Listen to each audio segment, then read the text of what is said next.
Assalamualaikum warahmatullahi wabarakatuh. Waalaikumsalam warahmatullahi wabarakatuh. Innal hamdalillah nahmaduhu wa nasta'inuhu wa nastaghfiruh wa na'udzu billahi min shururi anfusina wa min sayyiati a'malina. May yahdihillahu fala mudilla lahu wa may yudlil fala hadiyalah waliyyam mursyida. Asyhadu an la ilaha illallah wa asyhadu anna Muhammadan abduhu wa rasuluhu la nabiyya ba'da. Allahumma shalli ala Muhammad wa ala ali Muhammad kama shallaita ala Ibrahim wa ala ali Ibrahim fil alamin innaka Hamidum Majid. Ma'asyiral muslimin rahimakumullah. Qala Allah Ta'ala fil Qur'anil Karim wa huwa asdaqul qailin. A'udzu billahi minasyaitonir rajim. Ya ayyuhalladzina amanu kutiba 'alaikumus syiyam kama kutiba 'alal ladzina min qablikum la'allakum tattaqun.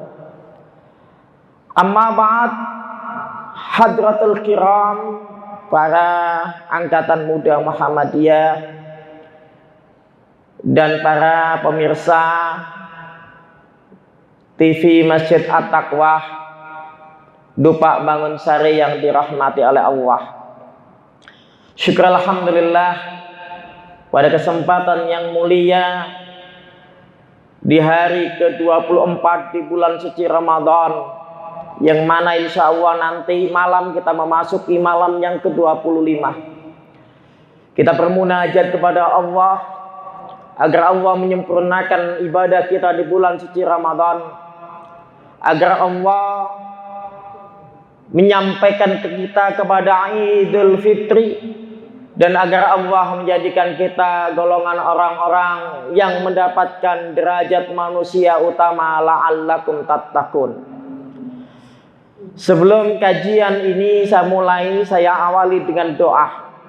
Sebagaimana baginda Rasul sallallahu alaihi wasallam, Rasulullah sallallahu alaihi wasallam berdoa, Allahumma inni na'udzubika minal ju' fa innahu bi'sad dajih wa a'udzubika minal khiyanah fa innaha bi'satil bidanah. Ya Allah, sesungguhnya kami berlindung kepadamu dari kelaparan, karena itu adalah seburuk-buruk teman tidur. Dan aku berlindung kepadamu dari khianat, karena itu adalah seburuk-buruk teman. Dan para sahabat Shallallahu Alaihi Wasallam ketika datang ke Madinah, para sahabat berdoa, Allahumma yassirli jalisan salihan, Allahumma yassirli jalisan salihan, Allahumma yassirli jalisan salihan. Ya Allah, mudahkan kami untuk mendapatkan teman-teman yang saleh, mudahkan kami untuk mendapatkan teman-teman yang saleh. Jamaah, adik-adik angkatan muda Muhammadiyah dan para pemirsa yang dirahmati oleh Allah.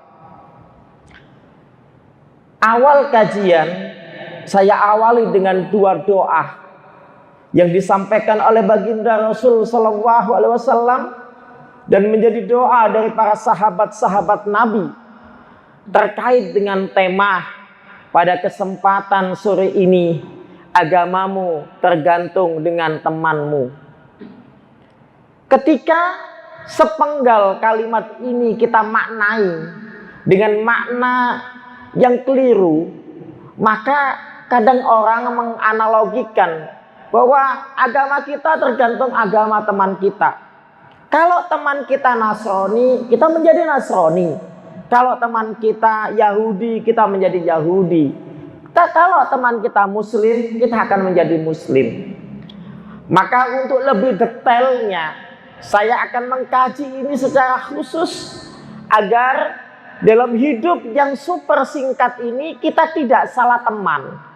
Kita tidak salah dalam memilih kawan. Kita tidak salah dalam memilih sahabat.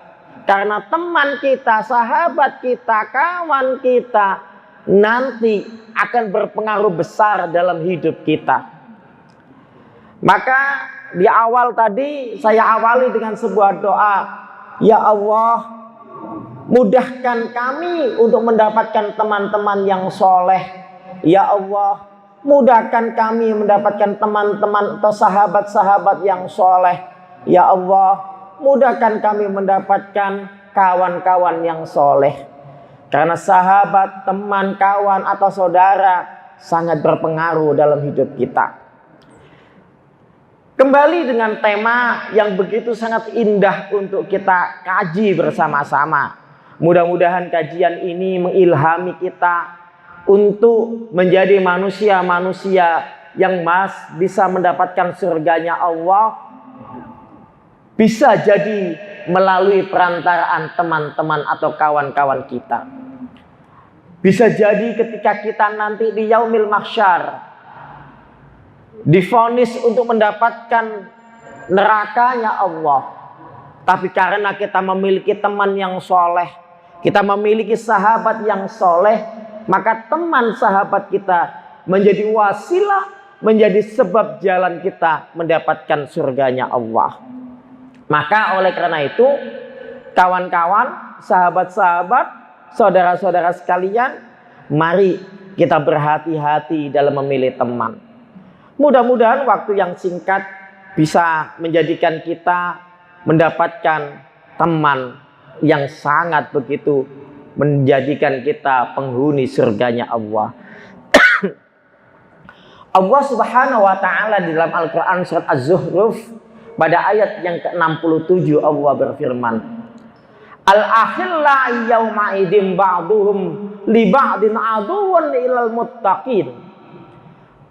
Kawan, teman-teman akrab pada hari itu sebagiannya menjadi musuh bagi sebagiannya, kecuali orang-orang yang bertakwa. Teman-teman yang kemarin dia begitu menjadi sahabat, dia runtang-runtung ke sana kemari, selalu mendampinginya. Tapi nanti pada saat ketika Allah memberikan hisab bagi makhluknya, ketika Allah menentukan bagi makhluknya surga dan neraka, maka teman-teman itu akan menjadi musuhnya, akan menjadi orang yang menggunting dalam lipatan, menekuk teman seiring hanya gara-gara kadang urusan dunianya. Tetapi tidak bagi orang-orang yang bertakwa, bagi teman-teman yang memiliki akhlak yang mulia. Karena orang-orang yang memiliki ketakwaan, dia tidak akan mungkin menjerumuskan saudaranya, menjerumuskan kawannya, menjerumuskan temannya ke dalam jurang kebinasaan. Maka Rasulullah SAW yang tadi disampaikan oleh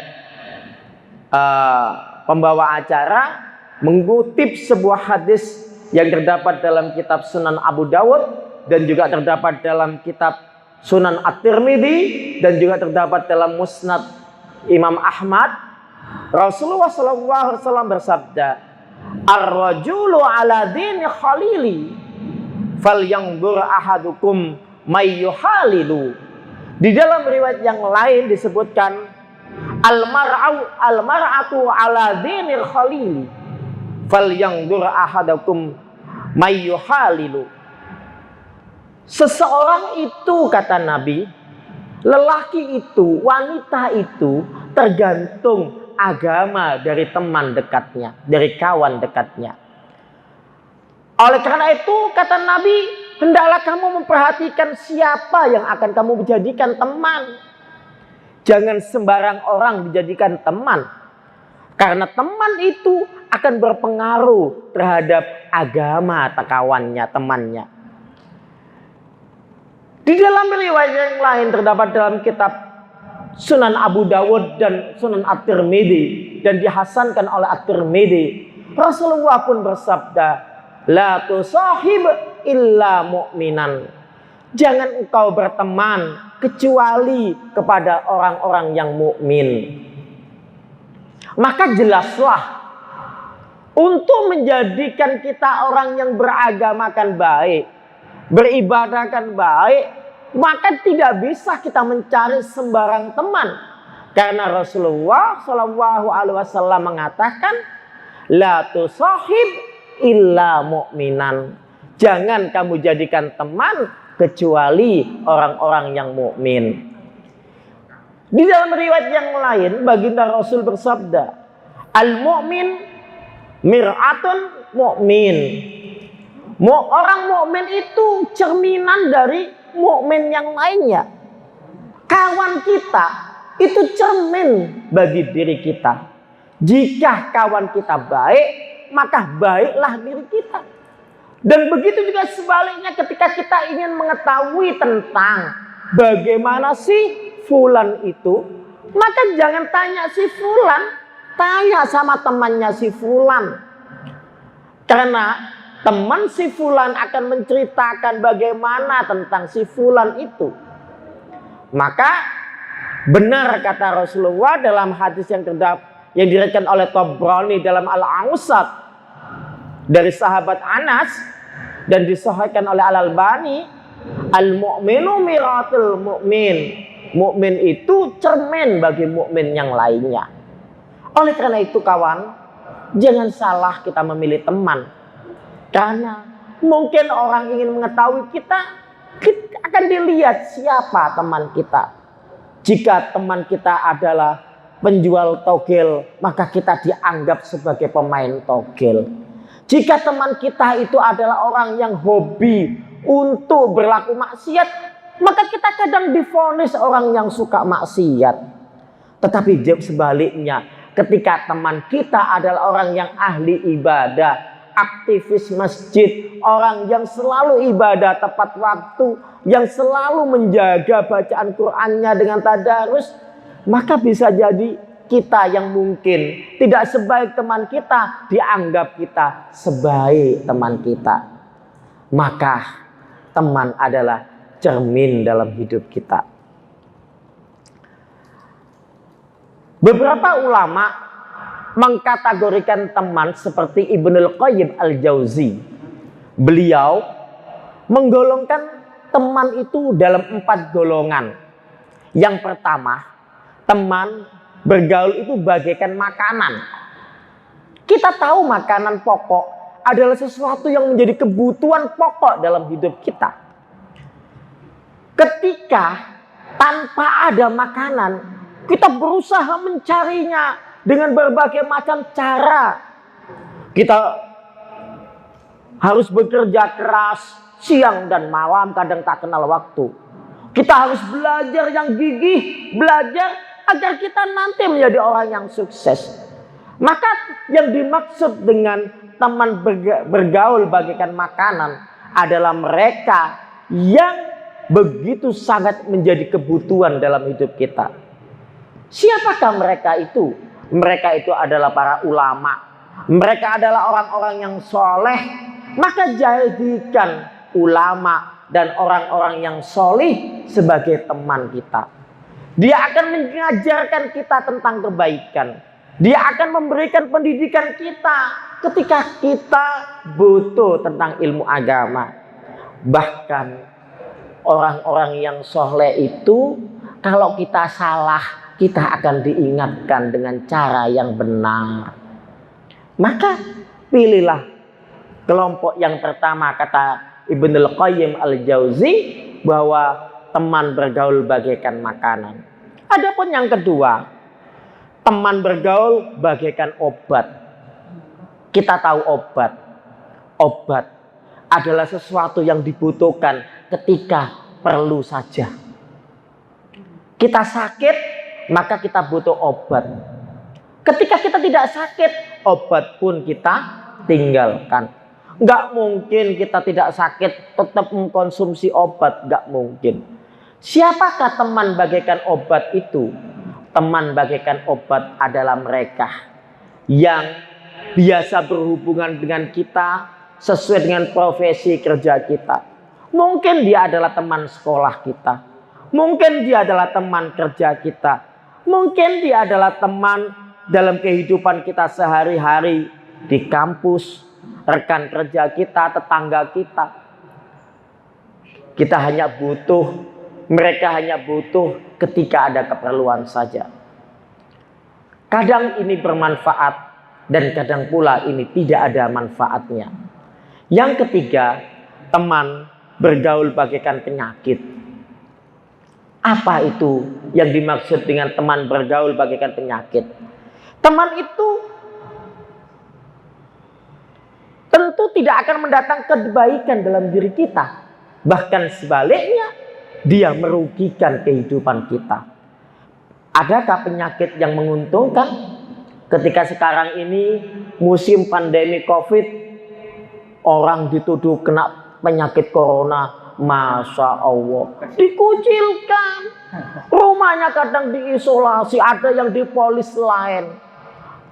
Saya ketika harus ikut terlibat dalam pemakaman kawan yang sedang sakit COVID, meninggal dunia, Masya Allah, mensucikan keluarga tidak ikut, mengkafani keluarga tidak ikut, mensolati keluarga tidak ikut, bahkan sampai menguburkan keluarga hanya memantau dalam jarak 100 sampai 200 meter. Begitu sangat tragis orang yang meninggal karena COVID. Kita berdoa kepada Allah, mudah-mudahan kita dijauhkan dari musibah itu. Dan mudah-mudahan jika Allah mentakdirkan kita diberikan kesabaran. Karena janji Rasulullah, orang yang mati dan punya kesabaran dan keimanan kepada Allah, maka diberi ganjaran seperti mati dalam perang syahid. Sehingga dikategorikan sebagai mati syahid, yang insya Allah masuk surga tanpa hisab. Walaupun orang lain mungkin menghinakan dia, mengucilkan dia, tapi Allah memberikan predikat yang utama. Syaratnya sabar dan punya keimanan. Inilah bedanya manusia dengan Allah. Manusia memandang yang zahir, tapi Allah memandang dengan pandangan yang begitu sangat luas. Jika Allah memuliakan seorang hamba, maka tidak akan ada satupun yang bisa menghalanginya. Jika Allah menghinakan seorang hamba, walaupun seluruh makhluk di muka bumi memuliakan, tapi dia hina di mata Allah. Mudah-mudahan kita golongan orang yang dimuliakan manusia dan juga mendapatkan kemuliaan di sisi Allah Subhanahu wa Ta'ala. Maka jangan cari teman yang sebagai penyakit, karena kadang bisa menjadikan kita rugi di dunia. Kalau kita salah, kadang dia tidak peduli, kadang dia hanya cari untung saja. Dan yang terakhir, menurut Imam Ibnul Qayyim Al-Jauzi, ada teman itu bagaikan racun. Tahu racun? Racun itu mematikan, racun itu merusak, racun itu tidak ada guna sama sekali, karena dia selalu berusaha menggelincirkan kita. Racun itu berusaha menyengsarakan kita. Maka ada 4 golongan tadi: makanan, obat, penyakit, racun. Maka yang paling baik kita cari teman yang seperti makanan. Kalau tidak, minimal teman sebagai obat. Karena kadang dia berguna ketika kita sakit, dia bisa menyembuhkan sakit kita. Tapi jangan teman seperti penyakit atau teman bergaul seperti racun. Oleh karena itu, sahabat iman yang dimuliakan oleh Allah, Ibnu Qudamah Al-Maqdisi rahimahullah, di dalam kitabnya Al-Mukhtasar Minhajul Qasidin, dan juga Imam Al-Ghazali di dalam kitabnya Bidayatul Hidayah, kedua ulama ini memberikan tips kepada kita bagaimana cara memilih teman. Ketika betul-betul teman begitu sangat berpengaruh terhadap agama kita, lalu bagaimana caranya kita memilih teman? Maka ada 5 tips. Ada 5 sifat yang bisa kita jadikan sebagai teman dalam hidup kita. Ada 5 kriteria. Yang pertama adalah teman yang memiliki kepandaian dan kecerdasan. Teman yang pandai akan mampu membantu kita untuk menunjukkan kebenaran. Kalau kita berteman dengan orang yang bodoh, kalau dia tidak membodohi kita, kita akan ikut-ikutan menjadi orang bodoh. Maka carilah teman yang pandai, teman yang memiliki kecerdasan. Dia akan menularkan kecerdasan, kepandaian kepada kita. Karena teman yang pandai pasti bermanfaat. Yang kedua, teman yang memiliki akhlak yang mulia. Yang pertama kepandaian. Maka yang kedua adalah yang memiliki akhlak. Ada orang pandai tapi tidak berakhlak. Maka kita kepingin memiliki teman yang pandai dan berakhlak mulia. Yang berakhlak mulia, dia akan selalu memberikan manfaat dalam hidupnya. Karena akan muncul manfaat-manfaat yang akan mengalir dalam diri kita. Orang yang berakhlak mulia itu orang yang ketika melihat keburukan sakit hatinya. Ketika kita salah jalan, dia tidak ikhlas kalau kita itu salah jalan. Maka teman yang memiliki akhlak, maka dia berusaha memberikan pengaruh positif dalam hidup kita. Yang ketiga, cari teman yang bertakwa, bukan teman yang fasyik. Karena teman yang bertakwa akan selalu menjadi bagian mengajak kita untuk menuju rumahnya Allah. Tetapi kalau teman itu fasyik, teman itu yang suka memunculkan madorot, mengajak kerusakan, maka teman-teman yang fasik itu akan memberikan dampak buruk dalam hidup kita. Yang keempat, carilah teman yang memiliki kecintaan terhadap sunnah, bukan teman yang suka mengajak kita kepada hal-hal yang menjerumus atau bertentangan dengan sunnah, yaitu ahli bid'ah. Karena teman yang suka dengan sunnah akan berusaha mengajak kita untuk mengikuti sunnah baginda Nabi Muhammad SAW. Bagaimana ketika Rasulullah sebagai seorang uswatun hasanah memberikan pendidikan kepada saudaranya, memberikan pendidikan kepada keluarganya, memberikan pendidikan bahkan kepada musuhnya. Maka orang-orang yang cinta sunnah adalah mereka yang akan menjadi sahabat-sahabat Nabi, teman-teman Nabi di yaumil mahsyar nanti. Dan yang terakhir, menurut Ibnu Qudamah dan Imam Al-Ghazali, teman yang baik adalah mereka yang memiliki sifat zuhud. Zuhud adalah yang memiliki ketawaduan dalam hidup, tidak rakus terhadap dunia. Karena sekarang ini banyak manusia hubbud dunya wa karahiyatil maut. Terlalu cinta dunia dan takut akan mati. Kecintaan dunianya itu kadang membunuh semua akal sehat. Kadang tidak peduli teman, nggak peduli saudara, nggak peduli orang tua, nggak peduli atasan, disikat habis hanya demi kecintaan terhadap dunia. Kalau teman yang zuhud, dia akan tahu mana pakem-pakemnya, mana yang benar dan mana yang salah. Jadi ada 5 tips ya.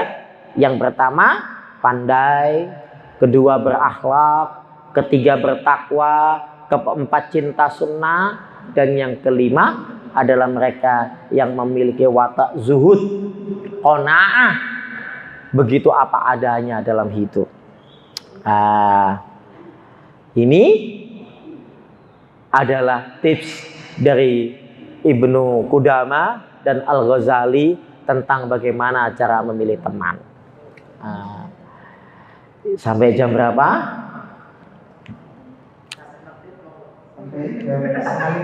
Sampai setengah 5. Ya, sama tanya jawabnya ya? Oh ya. Ya, saya kira untuk pengantar sebelum ada tanya jawab, karena masih banyak materi yang akan saya sampaikan, tapi agar teman-teman yang sekarang sedang menyaksikan secara langsung atau yang ada di dalam gelombang yang lain dan yang sudah melihat di Instagram dari Masjid At-Taqwa Bangunsari bisa mengajukan pertanyaan. Jikalau bisa dijawab, nanti kami jawab. Jikalau tidak bisa, ya wallahu a'lamu bishawab.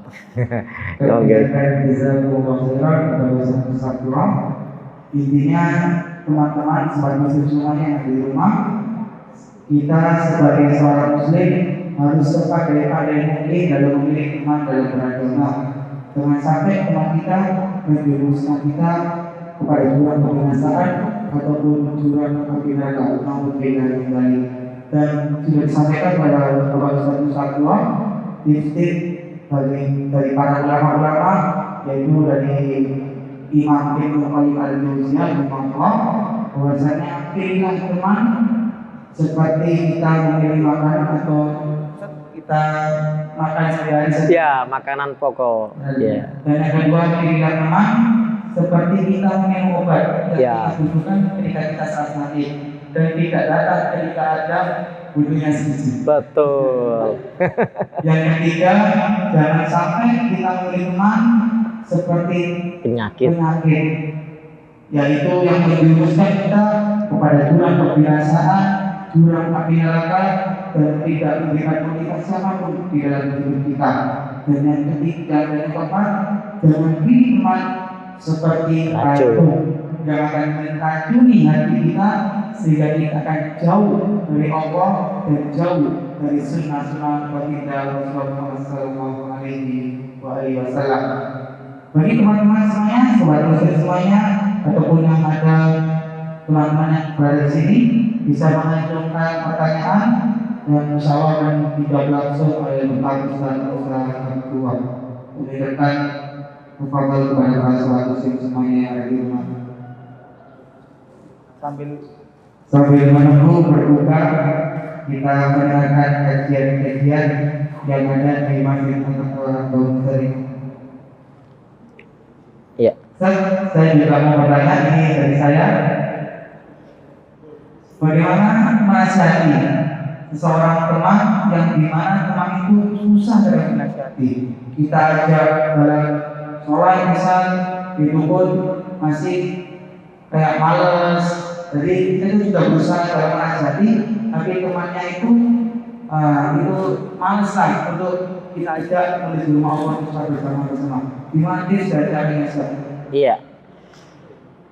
Memang fungsi teman itu ketika ada temannya yang tidak bersama-sama dalam ketakwaan, hatinya gelisah. Kegelisahan itu menjadikan dia tidak ridho kalau temannya itu nanti tidak bisa bersama-sama masuk surganya Allah. Itu adalah karakter seorang mukmin yang benar. Maka ketika kita diberi oleh Allah kesempatan mendapatkan kesempatan menjadi mukmin yang benar, melihat teman kita yang tidak mau untuk taat kepada Allah, maka kita diperintahkan oleh Allah wa tawasau bil haqqi wa tawasau bis sabr. Jangan sampai kita berhenti untuk memberikan nasihat. Nasihat yang pertama adalah nasihat dalam ketakwaan. Nasihat yang benar. Tawasau bil haqq, memberikan nasihat kebenaran, itu artinya jangan informasi yang kita sampaikan kepada teman kita ya adalah informasi yang keliru. Makanya kalau ada berita-berita yang share, misalkan kita mendapatkan informasi tentang teman kita, jangan kita langsung menjustis orang karena informasi. Tabayun, fatabayyan. Hendaklah kita bertabayun dulu. Cara bertabayun bisa secara langsung kita tanyakan kepada teman kita, atau bisa melalui orang paling dekat dengan dia.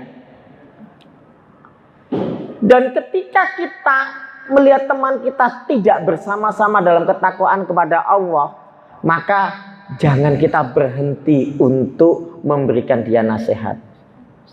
Jangan berhenti. Sabar, kata Allah. Sabarlah dalam memberikan nasihat. Sabar itu artinya ketika kita memberikan nasihat, nasihat untuk menuju ketakwaan, nasihat untuk menuju kebenaran, maka kesabaran itu sampaikan nasihat itu secara tepat waktu, tepat kondisi, dan tepat posisi. Karena bisa jadi nasihat yang benar dengan waktu yang salah, maka akan salah dalam penerimaan. Maka harus betul-betul tepat waktunya, tepat posisinya, dan tepat kondisinya. Kemudian sabar itu bukan berarti ketika teman yang kita ajak kebaikan lalu dia tidak baik pada hari itu, lalu kita berhenti. Jangan. Sabar artinya memiliki keistiqomahan untuk mengajak dia terus menerus. Karena hanya Allah yang bisa merubah hati seorang hamba. Sebagaimana baginda Nabi Muhammad SAW tidak pernah berhenti mengajak pamannya Abu Thalib yang begitu berpuluh-puluh tahun, lebih daripada selama 50 tahun paman Nabi itu membela Rasulullah. 50 tahun. Tetapi Rasulullah tidak berhenti mendoakannya. Rasulullah tidak berhenti mengajak pamannya untuk bersama-sama Nabi untuk masuk Islam. Tetapi Allah memiliki takdir yang lain. Artinya Nabi yang mulia Muhammad SAW dalam hal ini tidak berhasil menjadikan pamannya muslim. Tapi itu karena kehendak Allah. Artinya tujuan kita, tugas kita hanya mendakwakan, mengajak, ud'u ila sabili rabbika bil hikmah wal mau'izatil hasanah wajadilhum billati hiya ahsan. Jadi tipnya sampaikan terus, istiqomah, sabar, tidak menggurui dalam waktu yang tepat, cara yang tepat, dan kondisi yang tepat. Nah, insya Allah. Dan yang terakhir, jangan lupa terus berdoa, karena doa adalah senjatanya kaum muslimin. Terima kasih Ustaz, jazakallahu khairan. Ini teman-teman kalau menasihati teman kita yang ada kita ada sholat susah, yaitu ini yang kita sabar dan menurut judgment, atau kita langsung menggurui, langsung mengatakan kamu kafir. Naudzubillah sampai teman-teman ya, harus semuanya. Bisa kita mendapatkan pertanyaan dari teman buat muslim yang dari rumah, yaitu bagaimana kita berteman dengan seseorang yang soalnya belum lengkap dan kita berharap dia akan saya ajak untuk sholat 5 waktu. Iya. Jadi bagaimana kita berteman dengan orang teman yang sholatnya belum lengkap? Masya Allah. Ini adalah peluang dakwah. Bisa jadi kita itu masuk surga karena teman kita yang sholatnya belum lengkap tadi. Bagaimana kok bisa teman yang sholatnya belum lengkap bisa jadi kita masuk surga? Insya Allah. Satu, ketika kita punya teman yang sholatnya belum lengkap ya, lalu kita sabar mengajak dia. Jangan kita putuskan pertemanannya, jangan. Karena ini peluang kita dapat surga. Jangan-jangan surga kita itu ada di teman kita itu tadi. Ketika teman kita itu ya, kita sabar, kita ajak dia dengan apa yang menjadi kesenangannya. Mungkin kita menemukan cara diantaranya dengan cara mengajak dia, ayo kita belajar bersama di rumahnya Allah, di masjid. Apalagi di Masjid At-Taqwa ini ada wifi-nya ya. Ayo kerjasama lah. Ketika sudah sama-sama kerjasama garap tugas sekolah, kita aja waktunya sholat. Kalau perlu waktu belajar mendekati waktu sholat. Sehingga ketika masuk waktu sholat, secara otomatis teman kita akan ikut sholat. Dia akan malu ketika teman kita yang tidak biasa sholat itu kemudian berada di tempat yang dekat dengan masjid, yang di situ ada fasilitasnya, lalu ketika masuk sholat dia tidak akan sholat, akan malu. Maka jangan ditinggalkan, terus kita ajak dia, karena bisa jadi teman kita itu jalan surga kita. Ketika dia rajin sholat, maka setiap dia rajin sholat karena dakwah kita, maka setiap itu kita mendapatkan pahala dari Allah tanpa mengurangi pahala teman kita. Mungkin cara kita itu sederhana, tapi di mata Allah itu mulia. Sebagaimana seorang wanita pezina yang hanya dengan memberikan anjing minum dari sepatunya menjadi sebab dia mendapatkan surganya Allah. Dengan jalan yang tidak disangka-sangka. Bisa jadi teman kita yang mungkin dia itu kurang begitu aktif sholatnya, karena dia menjadi sahabat kita. Kita ajak dia belajar di rumah Allah.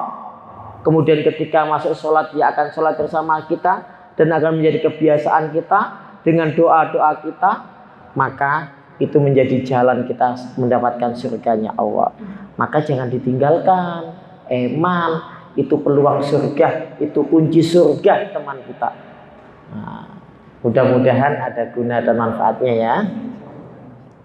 Tapi alhamdulillah di sini kan teman-teman pemuda kita ini, kalau sebelum ada COVID itu Sabtu malam Ahad kita ada kajian malam. Alhamdulillah. Langsung ada kajian, langsung kita habis kajian kita lalai Ustaz. Masya Allah, ada futsalnya juga ya, ada sepak bola mas. Nah, ini termasuk potensi mengajak mereka lebih taat sama Allah. Karena kadang cara-cara yang menjadi kesenangan teman kita itu juga menjadi peluang dakwah. Dakwah di segala cara, ada dakwah lewat futsal, dakwah lewat renang, dakwah lewat sosial media, dakwah lewat belajar bersama-sama, bikin meme atau apa, itu bagian dari dakwah. Iya. Alhamdulillah. Ini ada lagi Ustaz. Bagaimana cara kita menyikapi berteman dengan seorang akhwat? Iya. Akhwat, berteman dengan akhwat itu biasa. Tapi ketika ikhwan berteman dengan akhwat, ini baru luar biasa. Masya Allah. Kenapa luar biasa? Karena di luar kebiasaan daripada agama kita. Ikhwan fillah rahimakumullah, terhadap yang berbeda jenis, Islam mengajarkan cara-cara dan etika-etika atau adab bergaul. Maka kepada siapapun kita berteman, yang penting jangan sampai pertemanan itu menimbulkan fitnah. Karena kalau ketika kita berteman, kemudian teman kita yang berbeda jenis, baik akhwat berteman dengan ikhwan atau ikhwan berteman dengan akhwat, maka patuhi dan gunakan terus SOP syariat, standar operasional dan prosedur pertemanan menurut Islam. Apa itu? Satu, jangan kita berteman atau ketika bersama dengan teman akhwat kita yang berbeda jenis, kita berdua-duaan. Berdua-duaan yang di situ pada tempat yang sepi. Karena yang ketiganya itu pasti setan.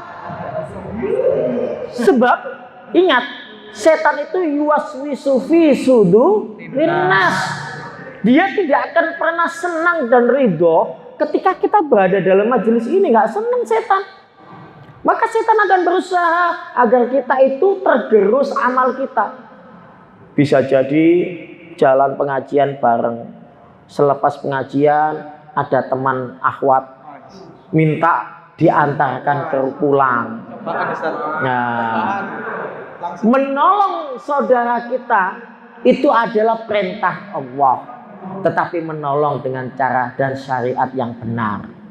Di antaranya yaitu ketika kita terpaksa harus bersama dengan kawan akhwat kita, maka harus di tempat yang terbuka, yang siapapun orang bisa dengan mudah melihatnya. Karena apa? Akan mengurangi fitnah. Sebab ketika hanya berduaan dan mohon maaf bergoncengan dengan akhwat yang bukan muhrim, itu hukumnya haram. Nggak boleh, kecuali kalau memang dia muhrim kita. Bagaimana Ustaz kalau ternyata ini betul-betul sangat darurat? Kecuali tingkat kedaruratannya sangat, yang di situ bisa mengancam jiwa,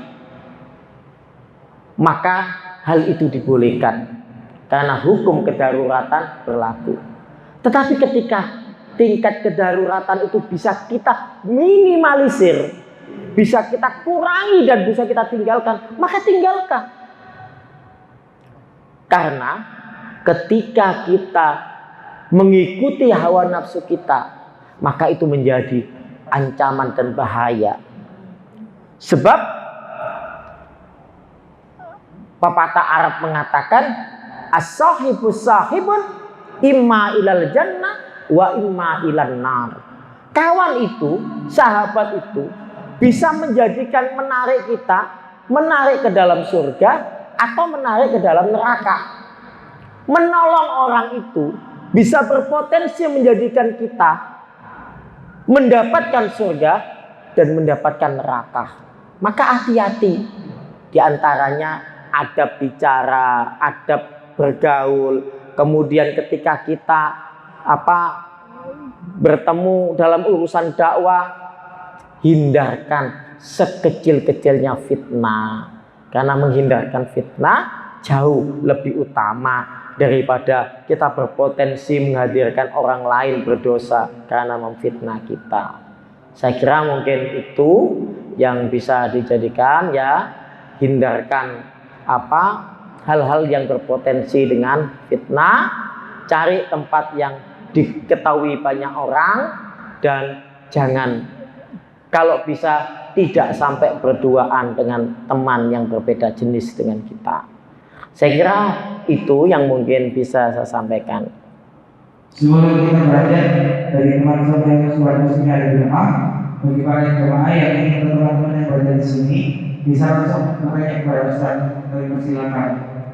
Untuk bapak-bapak yang ingin bertanya kepada Ustaz, silakan.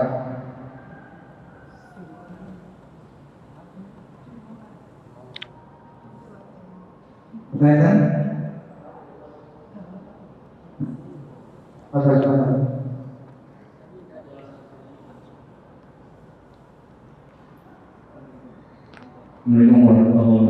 Waalaikumsalam warahmatullahi wabarakatuh. Terima kasih atas kesempatannya. Bagaimana cara kita untuk istiqomah itu sendiri? Karena walaupun kita nggak mengajak teman kita itu berbuat baik, mereka dengan kita berbuat dengan perbuatan baik kita sendiri, teman kita itu bisa mencontoh.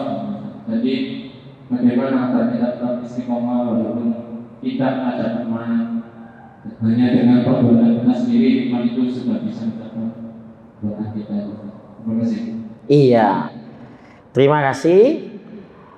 Istiqomah adalah sesuatu yang menjadi ciri orang-orang yang bertakwa. Karena orang yang istiqomah adalah mereka yang memiliki kontinuitas dalam beribadah. Allah Subhanahu wa taala berfirman, ya, di dalam Al-Qur'an surat Al-Mu'minun, qad aflahal mu'minun, alladzina hum fi sholatihim khashi'un walladzina hum 'anil lagwi mu'ridun walladzina hum lizzakati fa'ilun walladzina hum li furujihim hafidun, ya seterusnya. Dan orang-orang yang dikatakan orang-orang mukmin itu adalah orang yang pertama menjaga sholatnya. Orang-orang yang menjaga sholatnya, orang-orang yang istiqomah dengan sholatnya adalah mereka yang ketika melaksanakan itu diawali dengan dipaksa. Keistiqomahan itu tidak muncul awalnya kalau tanpa ada paksaan, maka harus dipaksa. Karena ketika kita memaksa diri kita untuk istiqomah, maka akan muncul di dalam kesadaran akal bawah sadar kita untuk terus menerus continue melakukan ibadah itu. Sama dengan orang bersedekah. Sedekah itu kalau nggak dipaksa atau menunggu kalau kaya, susah. Karena bisa jadi kalau kaya malah tambah bakhil. Maka orang sedekah dipaksa. Hud min amwalihim, kata Allah.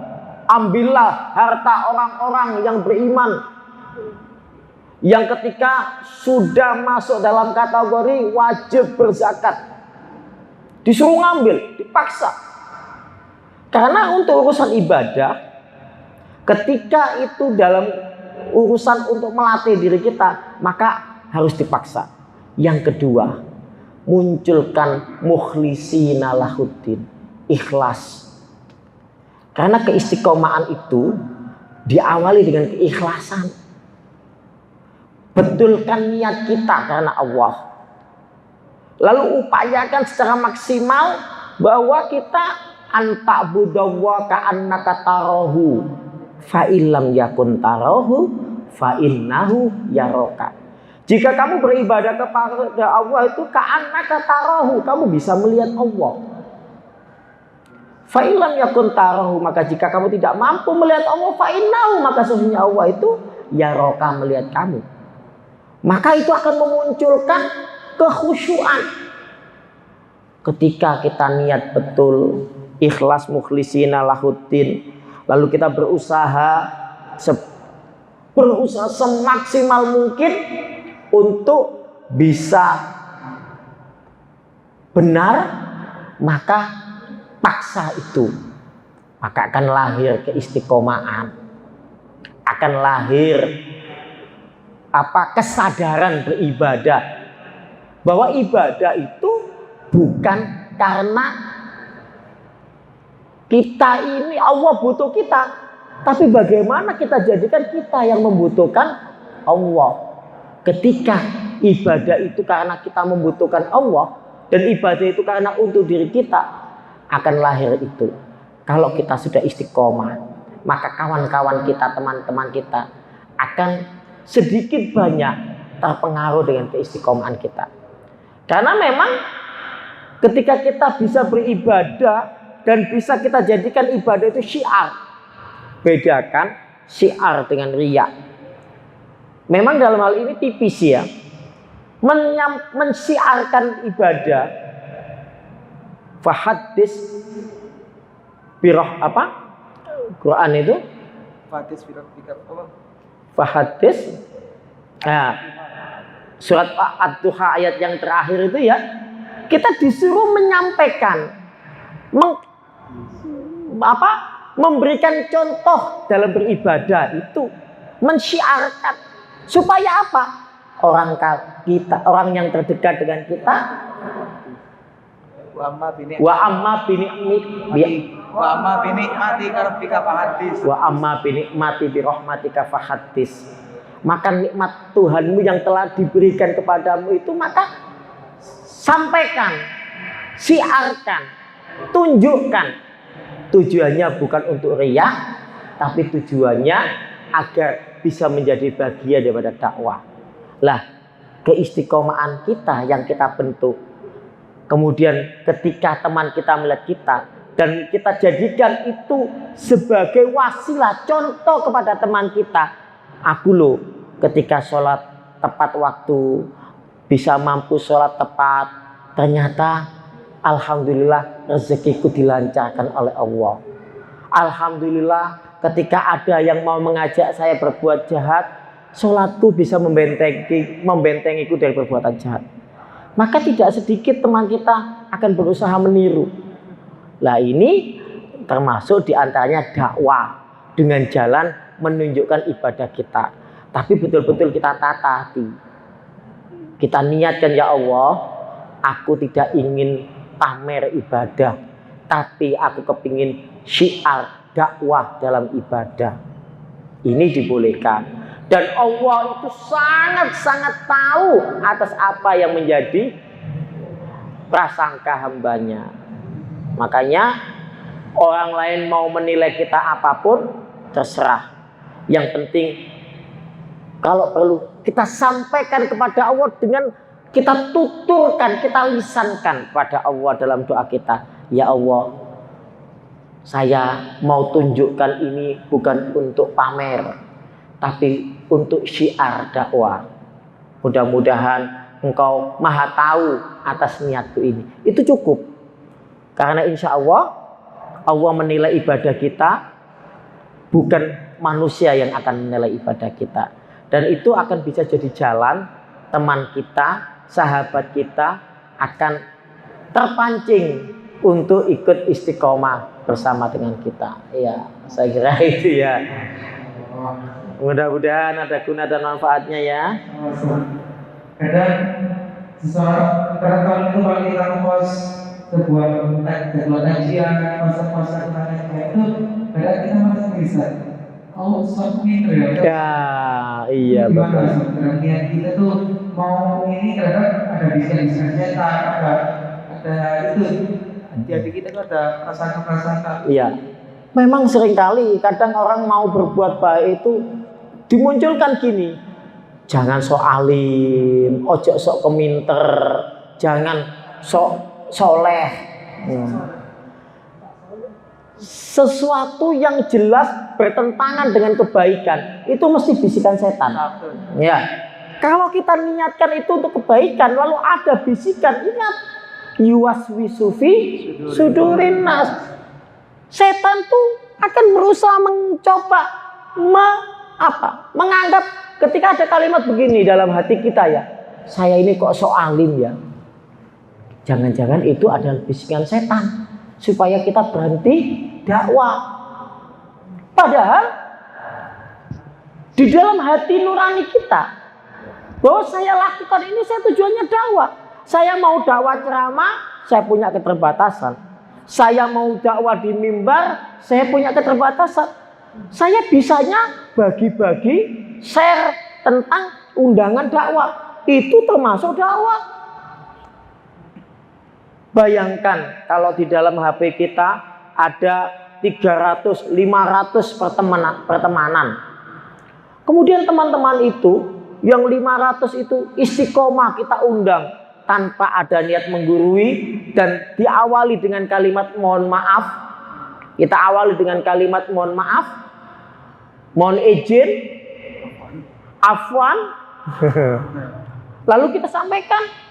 Ketika dia datang karena undangan kita, maka kedatangannya itu menghantarkan pahala dalam bagi kita. Maka buang jauh-jauh pikiran menggurui soalim. Yang penting kita dengan Allah. Ibadah itu untuk Allah. Ibadah itu hanya karena Allah. Inna sholati wa nusuki wa mahyaya wa mamati lillahi rabbil alamin. Kita jelas bahwa sholatku, ibadahku, hidup dan matiku untuk Allah.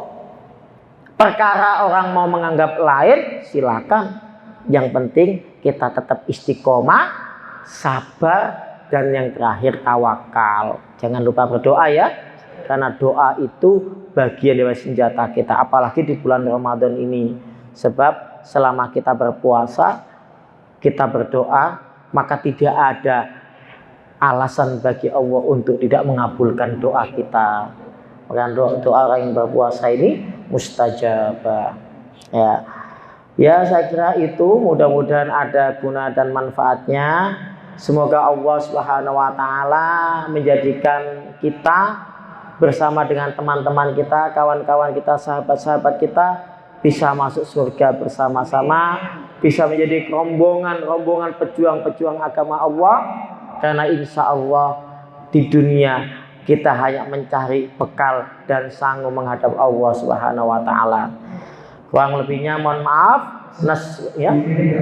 Ya, mari kita berdoa bersama-sama. Mudah-mudahan di bulan suci Ramadan, bulan yang penuh berkah, bulan yang penuh dengan ampunan, bulan yang penuh dengan rahmat, bulan yang dimana Allah jadikan seluas-luas pintu kasih sayangnya kepada kita, menjadikan kita orang-orang yang mendapatkan rahmat dan kasih sayangnya Allah Subhanahu wa taala.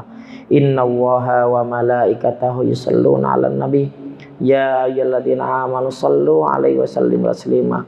Allahumma ighfir lil muslimina wal muslimat wal mu'minina wal mu'minat al ahya'i minhum wal amwat innaka sami'un qaribun mujibud da'wat ya qadil hajat.